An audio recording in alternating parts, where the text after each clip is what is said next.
নমস্কার। আজ আমরা একটা বেশ জরুরি প্রশ্ন নিয়ে একটু ভাবব।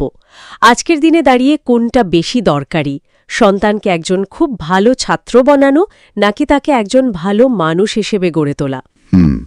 প্রশ্নটা কিন্তু খুব গুরুত্বপূর্ণ। হ্যাঁ, আমাদের হাতে ইউনিক গাইড অফ এডুকেশন একাডেমির সুশোভন স্যারের লেখা একটা দারুণ বিশ্লেষণ এসেছে। শিরোনামটা হল সন্তানকে মানুষ করার সঠিক পথ। চলুন আজ এটাই একটু খুঁটিয়ে দেখি। আচ্ছা, লেখাটার মূল ভাবনাটা উদ্বেগটা কিন্তু বেশ গভীর। প্রায়শই আমরা দেখি অভিভাবকরা সন্তানের পড়াশোনা, ভালো রেজাল্ট এসব নিয়ে এত ব্যস্ত হয়ে পড়েন যে হ্যাঁ, ওই মানুষ করার দিকটা ঠিক তাকে একজন ভালো সহানুভূতিশীল মানুষ হিসেবে গড়ে তোলার চেষ্টাটা হয়তো একটু আড়ালে চলে যায়। লেখক যেমনটা বলছেন, অনেক সময় ভালো ছাত্র বানাতে গিয়ে ভালো সন্তান গড়ে তোলা হয় না। কথাটা খুব সত্যি, ব্যাপারটা সত্যিই চিন্তার। চলুন এই ভাবনাগুলো নিয়েই আজকের আলোচনাটা শুরু করা যাক। অবশ্যই। দেখুন, এই লেখাটার শুরুতেই একটা খুব বেসিক কিন্তু জরুরি কথা মনে করিয়ে দিচ্ছে। শিশুর চরিত্র গঠনের প্রথম জায়গাটা হলো তার পরিবার। ওটাই তার শিশুর প্রথম বিদ্যালয়। ঠিক।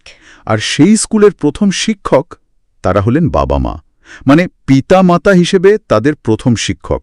সন্তানের মূল্যবোধের ভিতটা কিন্তু কেলানো হোক বা অজান্তেই হোক, পরিবারেই তৈরি হয়। হ্যাঁ, আর এই ভিত তৈরির প্রসঙ্গে একটা ইন্টারেস্টিং পর্যবেক্ষণ আছে এখানে। বাবা মায়ের রোজকার আচরণ, তাদের কথা বলার ধরন, ছোটখাটো সিদ্ধান্ত, এই সব কিছুই তো বাচ্চার ওপর সরাসরি প্রভাব ফেলে।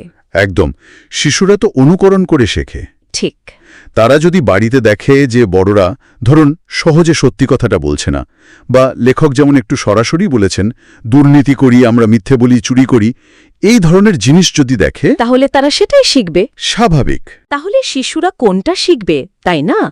সেজন্যে অন্যকে সম্মান করা বা সঠিক পথে হাঁটা, এগুলো শুধু মুখে বলার বিষয় না, নিজেদের জীবনেও সেটা করে দেখাতে হবে। পরিবারের মধ্যে এই আদর্শগুলো তৈরি হওয়া দরকার। একদম ঠিক বলেছেন। এখানেই তো পুঁথিগত বিদ্যার সাথে মানবিক গুণাবলীর মেলবন্ধনের বিষয়টা আসছে। লেখাটাতে জোর দেওয়া হয়েছে কয়েকটা গুণের ওপর, যেমন সত্যতা, ন্যায় বিচার, সহনশীলতা, সহানুভূতি আর অবশ্যই দায়িত্ববোধ। এগুলো তো শুধু বই পড়ে শেখার জিনিস না, এগুলো জীবন দিয়ে শিখতে হয়। ঠিক। যেমন ধরুন সহানুভূতি, এটা তো শুধু অন্যের দুঃখে দুঃখ পাওয়া নয়, তার জায়গায় নিজেকে বসিয়ে তার কষ্টটা অনুভব করা। হয়তো স্কুলের টিফিনের সময় যে বন্ধু খাবার আনেনি, তার সাথে নিজের খাবারটা ভাগ করে নেওয়া। এই ছোট ছোট শিক্ষাগুলো পরিবার থেকে শুরু হওয়া উচিত। কিন্তু বাস্তবে কি সবসময় সেটা হয়? আমরা দেখি অভিভাবকরা সন্তানের জন্য সেরা স্কুল খুঁজছেন, ভালো ভালো কোচিং, ভালো ভালো টিউশন জোগাড় করার জন্য কি ভীষণ পরিশ্রম করছেন। সেটা তো জরুরি বটে। অবশ্যই জরুরি, অস্বীকার করার উপায় নেই। কিন্তু প্রশ্নটা হলো, এর পাশাপাশি সন্তানের মূল্যবোধ, সহানুভূতি, তার নৈতিকতা, তার চারিত্রিক গঠনের দিকে বেশি করে নজর দেওয়া, সেটা কি আমরা পারছি যথেষ্ট পরিমাণে? এই লেখাটা কিন্তু সেই প্রশ্নটাই তুলছে। অনেক সময় এই দিকটা কি একটু কম গুরুত্ব পায়?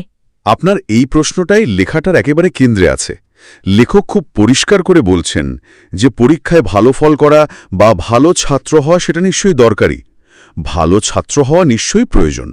শিক্ষাগত যোগ্যতা তো জীবনে দাঁড়াতে সাহায্য করে।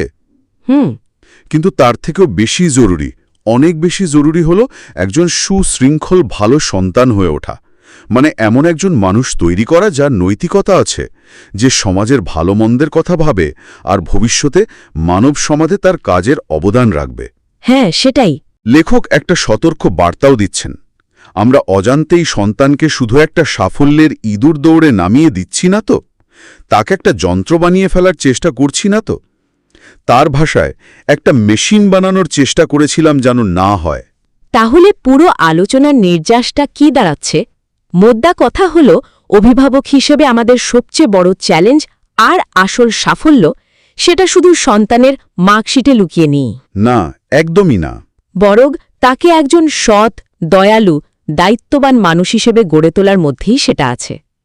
লেখক যেমন শেষে বলেছেন, আমাদের সন্তানকে ভালো মানুষ হিসেবে গড়ে তোলাই আমাদের প্রকৃত দায়িত্ব ও সফলতা।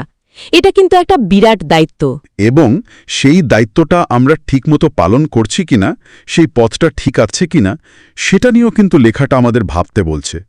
একটা খোঁচা দিয়ে যাচ্ছে। মানে আমরা শুধু নম্বর বা সাফল্যের মাপকাঠিতে সন্তানের ভবিষ্যৎ বিচার করতে গিয়ে তার মানবিক গুণগুলোর বিকাশে যথেষ্ট জোর দিচ্ছি তো? আমাদের এই পথ চলাটা সেটা কি সত্যিই ঠিক দিকে হচ্ছে? এই প্রশ্নটা নিজেদের করাটা খুব দরকারি। লেখক যেমন জানতে চেয়েছেন আমরা সবাই সঠিক পথে আছি কিনা। এই গভীর প্রশ্নটা, এটাই আজ শ্রোতাদের ভাবনার জন্য আমরা রেখে গেলাম। আজকের মতো এখানে শেষ করছি।